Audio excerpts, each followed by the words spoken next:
What is it you think I should have done beginning in January 31st of 2007, which is when I became chairman, that I didn't do? Well, first of all, you pushed a stimulus bill through Congress that included several provisions that you later attacked as profoundly wasteful and so on, like Who did? AIG bonuses. Wait a minute, you were talking about the subprime crisis. That you're talking about a bill in 2008 or? And in 2008, in October, you accused critics of the stimulus plan of being racist and so on. No, excuse me. I'm still waiting for a very and simple answer. I'm waiting for you to tell me what you think I should have done. I didn't say they were You're racist. a public representative. I'm a student. I'm asking you. Oh, so which allows you to say things that you don't back up. I'm asking. It does allow me to ask you a question. I'm waiting for you to explain how much, if any, responsibility do you think you have? Well, I will take this.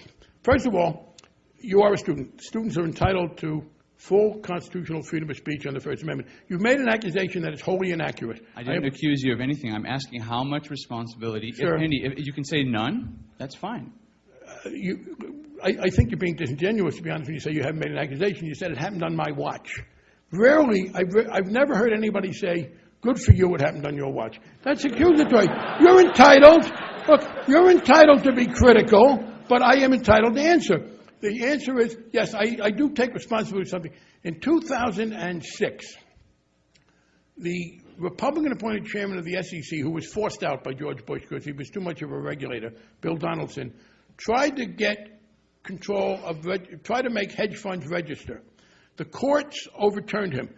They were right because he was bending the statute. He was right on public policy, wrong on the law. I immediately filed the bill in 2006 when I was still in the minority to say hedge funds should be registered. In 2007, I was approached by people who said, no, you can't do too much regulation, and I backed off. I wish I hadn't. But as far as your question that the subprime thing happened on my watch, I think it's fair to you to ask, what is it you think I should have done? You said, well, I was critical of a stimulus bill a year later, but that didn't cause the subprime crisis. My criticism of the stimulus bill, you mean people say, oh my God, he's being critical, let's default. I mean, I don't understand. I mean, the point, excuse me, here's what happened on my watch. I became chairman on January 3rd, and this is the right-wing attack on liberals to try and stop regulation that you are repeating. On January 31st, I became the chairman. On March 28th, the committee passed a very tough Freddie bill, which the Bush administration liked. Later that year in November, we passed a bill to restrict subprime lending. Because we did the subprime lending restriction, Ben Bernanke, the chairman of the Federal Reserve, did what Alan Greenspan refused to do and said, okay, I'll do that. So I do want to ask you, when you suggest that I should apologize for something or take responsibility, what is it you think I should have done that I didn't do? Well, after spending the entire speech blaming conservatives, I happen to think of myself as a conservative, and I rent, and I think of myself as someone who cares about poor people. I'm just interested in whether you think you have any responsibility. Well, I've answered the question. Sir, I think you're not being fully honest with us. You clearly are implying that I do. And I'm asking you, I have given you my record. Now, what is it you think I should have done that I didn't do? What are you implying I left undone?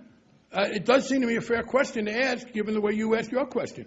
Well, for example, I think that instead of using the TARP money to simply roll through AIG and use it to pay out other banks to which it owed other obligations, you could have monitored that before you chose to give them $700 billion. Well, here's the deal. You're totally wrong on your facts. Congress did not vote to give AIG that money. What happened, again, by the way, that happened in September of 2008, well after the subprime crisis hit us. In September of 2008, the chairman of the Federal Reserve, Mr. Bernanke, and this is an example of the right-wing's effort, frankly, to try and change the subject from getting regulation. Stop labeling him. Just answer the question. I am labeling. I think labels are important. And I think that there is a systematic right-wing attack to try and divert the blame for that deregulation. In September of 2008, Chairman Bernanke of the Federal Reserve came to the Congress and said, didn't ask for advice, informed us that he had decided under a statute that had been passed in 1932 to lend $85 billion to AIG. There was no congressional involvement in that at all. It's at that point that the bonuses had been paid. Federal money, 2 days later, Secretary Paulson of the Bush administration and Chairman Bernanke came and said, if you don't give us authority for $700 billion, there will be terrible problems. We gave them authority for $350 billion with some restrictions. We told them they couldn't spend the second $350 until there was a chance for Congress to vote. But neither of those could arguably have anything to do with cause the subprime crisis. Now, I do believe that statute from 1932 is excessive. in the power it gives the Federal Reserve and should be changed. But I don't understand, again, you make a mistake when you say that we allowed the AIG money. It was the chairman of the Federal Reserve who did that on his own and told Congress, didn't ask us.